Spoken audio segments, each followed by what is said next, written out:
Hello, and welcome to episode 4 of our Vault Hunters Season 3 or the 1.18 update.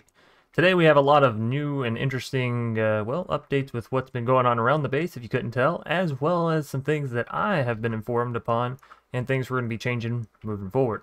So just taking a quick look at things, you'll notice, or hopefully you notice at least, that the GUI, or the bars and the areas that show my inventory down here at the bottom and on the bottom left and on the top left, are slightly bigger. We've had a lot of requests to increase the size of these, and while personally I think it's a little invasive in my screen, we're going to try it out and see if it's better for you, the viewer, because ultimately it doesn't really matter for me. If I miss one zombie or two zombies because of a little square, whatever, I'm probably going to miss it anyways, you know. So if this is good, let me know. If not, there's one size larger, but hopefully this will be a happy medium for both parties involved. Anyways, let's take a quick little tour around the base because I have updated it quite a bit. Y'all know that last time we were here, we had sort of this main area and the trees, storage, blah, blah, blah. And honestly, we had a really ugly underside to our villager area. It's still there. I didn't cover it up in any manner other than simply making sure you couldn't see it. So we have this sort of parkish area, like a garden type thing where you'd walk and, you know, see benches and people chilling. We got our target dummy here, which lets us know what our DPS is if we're, you know, hitting on par, which is both good for us going forward with weapons and all that, and it's good to have a friend on the island. We'll call him Mr. Wilson, both as an homage to Dennis the Menace and to Castaway with Tom Hanks. Anyways, we also have this little structure built over here, which I think looks really cool on the minimap, and even though it's going to end up getting covered up, I think it's a nice design. Basically what we have is spruce, jungle, oak, into stone. Nonetheless, I haven't filled out this area just in case we needed a little bit more area for working with different farms or mechanics today, as well as leaving that open because I do want to build some stuff on camera. I keep building things off camera and I'm like, Chance, you gotta stop. People may want to see this process. I know it's sky vaults and the vaults are kind of one of the big things here, but being in the sky and working on farms such as this, it's also a rather huge piece because if you're playing just regular Vault Hunters, you don't need any of this, or, you know, hardly any of this. So that's our goals for today. We are going to stop in on the villagers. I've been feeding them and I've got them placed down, which we didn't have at the end of the last episode, of course. So once the sun sets and we get to take a little snooze here, there we go. We'll go down and explore the villager area to show you all some updates there. So far, everything's been working fine and dandy, but with that in mind, we only have one baby villager in the chamber, so to speak. So, and it has not fully grown, but it is ready. When it grows up, it should come up here. My only concern is that it's going to get halfway on here and start drowning right about here, right? Which is a very small area for it to happen on, but hopefully it won't. So yeah, that's the villager update. This is the base update. We do have a little area back here for lava farming. All right, we have a lava source right here. We have dripstone dripping down into a cauldron, which, there it goes. Okay. I was about to say, it's not going to do it and prove me a liar on camera. That's all good, fine and dandy. If you're wondering how long this has taken me, this is how many vault crystals we've built up in the meantime. So, another thing that I would like to update you on is, or are, I guess. Anyways, these sacks. You can place them down. They have 9 inventory slots. And you can take these into vaults with you. What you can do, obviously, whenever we go into the vaults, we'll have our bow out and our shovel out. We'll probably take the shears out, but for around the base, I kind of like this setup personally.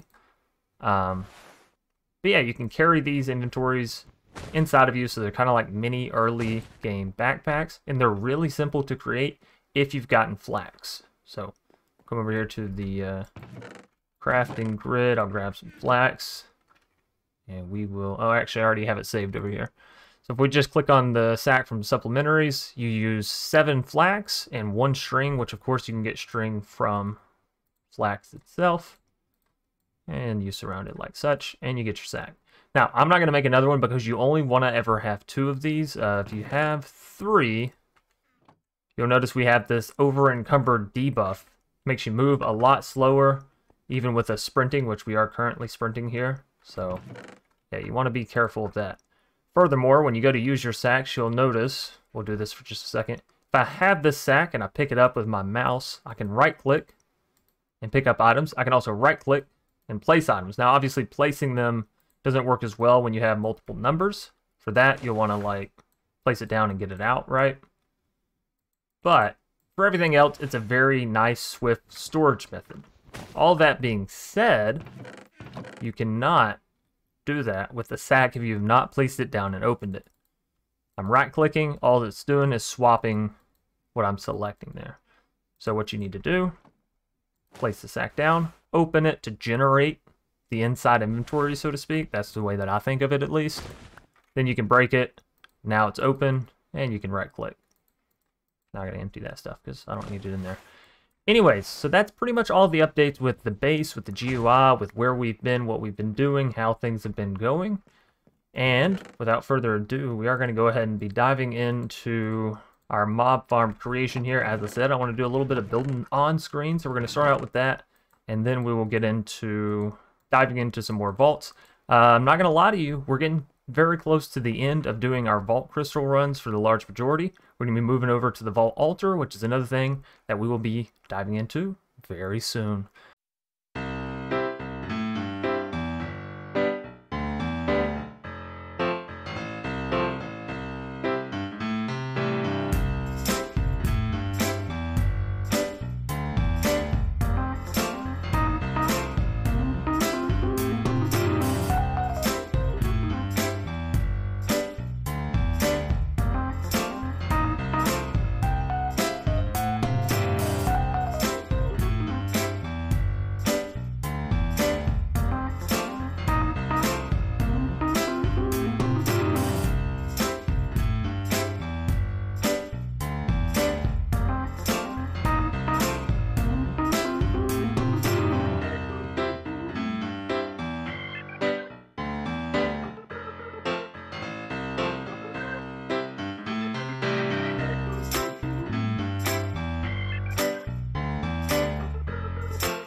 Alrighty, so our mob farm is good to go. And I noticed that a piece of lava had been created over here, so we're going to go ahead and turn that into obsidian and break it down. This will be how we get into the nether, as well as how we get into our vault altar and enchanting. And we got some mobs over there. We're going to grab our crystal here real quick. And yeah, voila, mob farm out of the way, easy peasy. Now we have unlimited resources of both skeleton bones and zombie flesh. I don't know what that skeleton's getting stuck on there. Yeah, gunpowder, string, all of the mob related drops we can get easy peasy. We also get experience from this and you know, just general well-being, I guess. So yeah, this is gonna help us progress here on our Skyblock island with experience mostly and bone meal, really.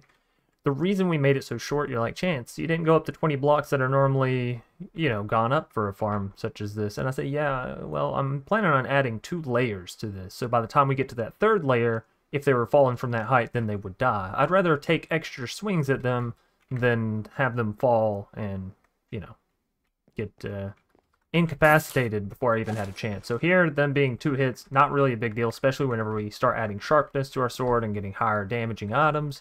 They'll be 1 shot regardless. So this is just our basic rudimentary to get things such as bone meal and gunpowder rolling and going, get our levels closer to 30 because we are going to be nearing our enchantment setup, and of course we want to be prepared for that. So let's find our mob drop box. We rarely use it, or have rarely been using it, so it's easy to misplace for the time being. But yeah, all this extra stuff, we're going to get it sorted, and then we're going to be diving into a vault in just a moment. So let's go.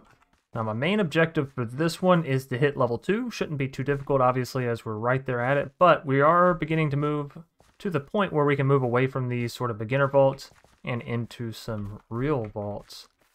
That being said, of course, we still want to pick and choose the treasure and all that we're going for, and we want to make sure to mark our way so we don't lose it. But much like some of the previous vaults, this one's going to be done very sped up because I feel like at this point we've seen what the vaults have to offer. We're fairly used to it. Nothing special there. We're going to keep on keeping on.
So far, not that great a loot out of the vault, but that being said, still got a lot more left to explore.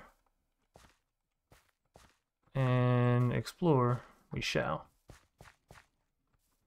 Let's go on to another room. We're going to try to find more diamonds. I think that'll better prepare us for future rooms. And also, some of these wouldn't hurt, some of these little villager rooms.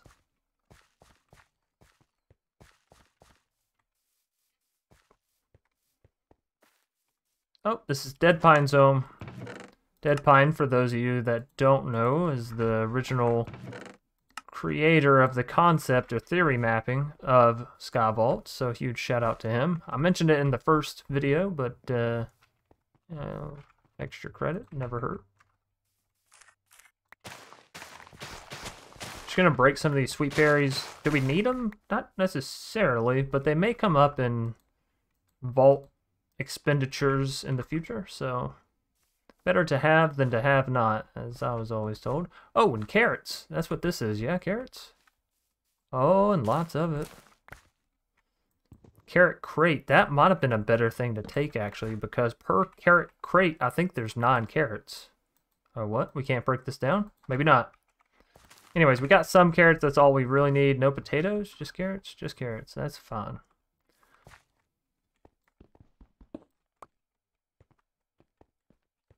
See if we can't find... We're going to need some of this vault rock in the future, so we might as well go ahead and grab it as well.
Oh, so quick little update.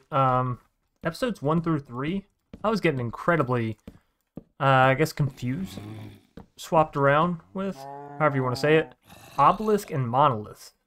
I kept calling monolith obelisk, or rather the vice versa. And that's simply because I'm a doofus. But yes, these are obelisk. What we were seeing in those first episodes, those were monoliths.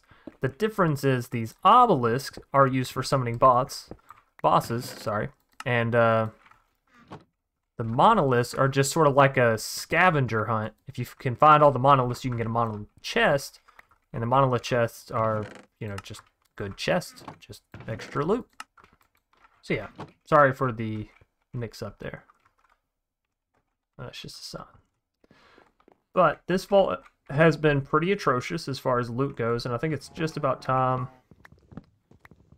for us to mosey ourselves out of here. Actually, you know what?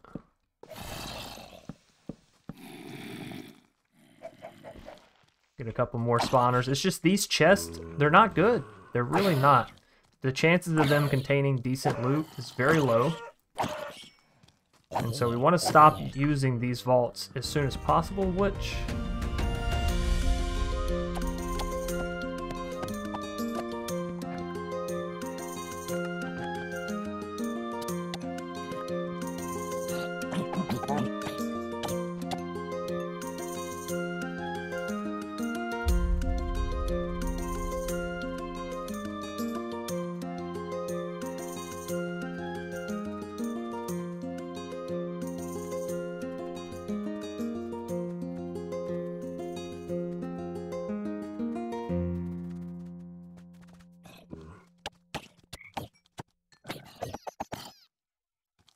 This is not a fizzle spawner?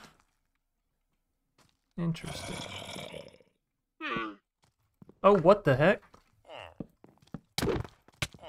Uh-oh. Uh-oh.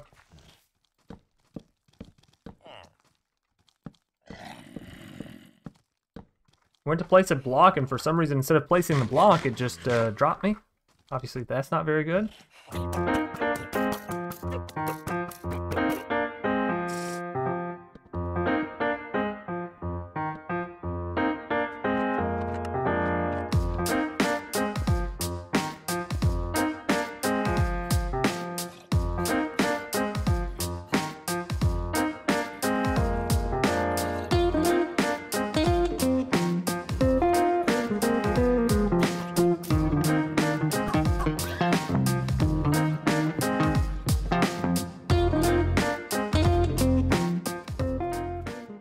I'm gonna say that was a mission success. We leveled up. So cool beans. Now we can go and get the healing ability if that's what we want, and I'm pretty sure that is indeed what we want. Now we can just press mouse button 5. Get a nice little sound effect as well as healing. And yeah, vault accomplished. Got a couple more chipped vault rocks which are going to be needing to create our vault altars, which of course is going to be part of our next little mission objective here. For the time being, let's try to get all this stuff sorted. Vault meat. Don't know what that might be used for, but it doesn't seem like it can be all that useful. And then a lot of this stuff is just sort of building blocks that we picked up along the way. We didn't use our sacks all too much. We did manage to get carrots, which is really nice for our auto villager breeder. Now it can actually become an automatic process once we plant these carrots down. But yeah, I really liked having the sacks on us as well, so we could just sort of throw some items in there as need be and as we went along. For now, we're just going to organize everything, get it all stored away so that way we're not worried about this or that or up or down. And then we'll go through and sort out what we need, put stuff where it belongs, all that good jazz. So I decided to run another vault just to try to get some more chromatic iron. You know, we need some for the vault altar, which we're ultimately trying to get into currently. Also getting a couple more diamonds or perhaps more shulker shells, if I can speak properly today, would be, you know, kind of nice. Being able to have a shulker box, it is obviously a lot more handy than the sacks themselves. And throughout the vault, we did manage to find some of the things we were looking for here, but more so than anything, we found a massive amount of mobs to slay. We just kept running into these spawners that weren't the fizzle spawners, and so, you know, had to do what we had to do. Also, the experience, not necessarily too terrible. We did have a couple of close calls here, as you'll see us sprinting down hallways, running from baby zombies and hunters alike. You know, honestly, there's something wacky with the cork block placement. Just be careful if you yourselves are using tactics such as with pillaring up and then, you know, shift crouching and building over things, because there's multiple instances within this vault where I shouldn't have fallen, but you know, this or that happened and we did. Nonetheless, the reason we're aiming for the vault altar so hastily is because these vaults are starting to run out of loot that we really care about unless you find the handy-dandy special chests, such as the living or the ornate. But all these regular chests that we keep finding, they're pretty garbage, so. Alas, majority of the vault was spent running around, acting a fool. But we did manage to find a shulker shell in the end, and a couple of keen resources, such as some more ores, gold, iron, lapis, redstone, you name it, which of course will assist us in furthering our base. We also managed to find some more armor as well as another diamond pickaxe, so it gives us something fresh when we do go to enchant things. We also managed to hit level 30 in the vault.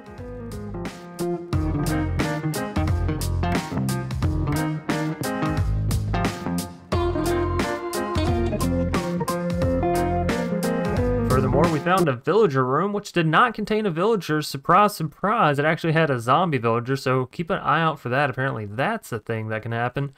And yeah, we also found some bamboo, so our bamboo and stick worries are now gone because we can use, of course, a stone cutter, which we'll be showcasing here in a little bit, and make a ton of wood, which can then be sold off as sticks to Fletchers, which we'll be getting into very soon now that we have our villagers set up and automated, basically.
Alrighty, ladies and gentlemen, that is going to do it for today's episode. I hope you enjoyed, and more importantly, I hope you learned something from today's episode, and I hope I learned something with monoliths and obelisks, right?